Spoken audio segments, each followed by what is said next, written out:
राष्ट्रपति रामनाथ कोविंद ने कहा है कि सरकार सबका साथ, सबका विकास, सबका विश्वास और सबका प्रयास के मंत्र पर चलते हुए अगले 25 वर्षों के लिए एक मजबूत नींव बनाने की दिशा में तेजी से आगे बढ़ रही है। उन्होंने कहा कि इस मजबूत नींव के लिए सबसे महत्वपूर्ण संकल्प समावेशी और आत्मनिर्भर भारत का निर्माण है।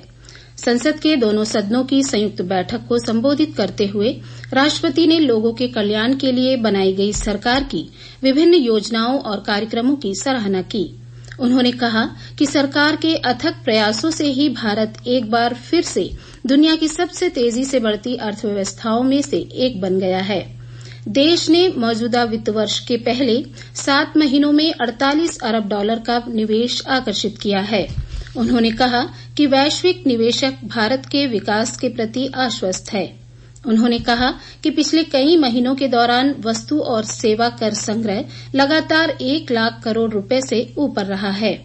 कोविड महामारी में भारत के प्रयासों का उल्लेख करते हुए राष्ट्रपति ने कहा कि टीकाकरण कार्यक्रम ने महामारी के खिलाफ लड़ाई में देश की क्षमता को साबित किया है। उन्होंने कोविड महामारी के खिलाफ लड़ाई में स्वास्थ्य कर्मियों और अग्रिम पंक्ति के कार्यकर्ताओं के योगदान की सराहना की। उन्होंने कहा कि सरकार ने 8,000 से अधिक जन औषधि केंद्रों के माध्यम से किफायती दर पर दवाएं उपलब्ध कराकर इलाज के खर्च को कम किया है। वित्त मंत्री निर्मला सीतारमण ने आज संसद के दोनों सदनों में आर्थिक सर्वेक्षण पेश किया।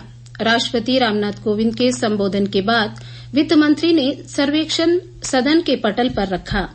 आर्थिक सर्वेक्षण पेश करने के साथ ही लोकसभा की कार्यवाही दिन भर के लिए स्थगित कर दी गई।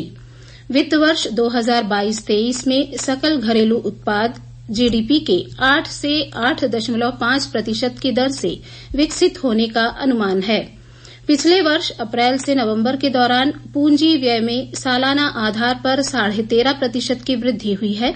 31 दिसंबर 2021 तक बैंक ऋण में 9.2% की बढ़ोतरी दर्ज की गई।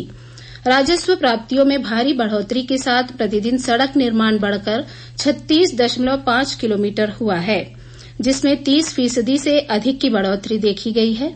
वित्त मंत्री निर्मला सीतारमण कल वित्त वर्ष 2022-23 का बजट लोकसभा में पेश करेंगी। पंचायत और नगरपालिका चुनाव निदेशक सुनील आंचीपाका ने आज स्थानीय निकायों के आगामी चुनाव के मद्देनजर सभी राजनीतिक दलों के साथ बैठक की।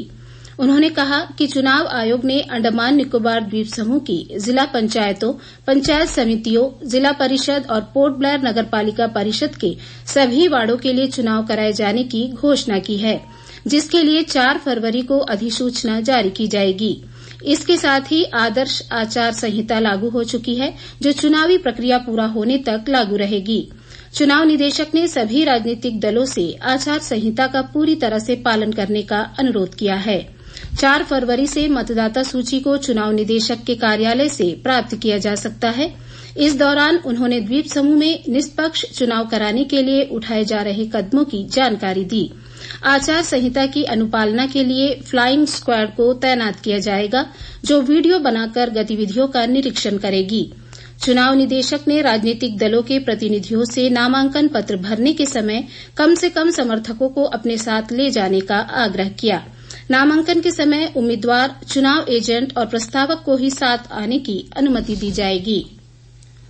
किसी सभा को आयोजित करने से पहले उम्मीदवार को इसके लिए अनुमति लेनी चाहिए। चुनावी प्रक्रिया के दौरान शिकायतें दर्ज करने के लिए 24 घंटे कार्य करने वाला नियंत्रण कक्ष भी स्थापित किया गया है।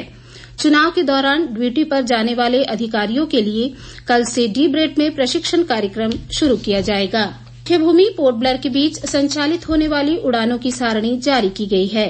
फरवरी माह के लिए जारी सारणी में पोर्ट ब्लेयर से चेन्नई, कोलकाता, हैदराबाद, दिल्ली, विशाखापत्तनम और बंगलुरु के लिए सीधी उड़ानें उपलब्ध है।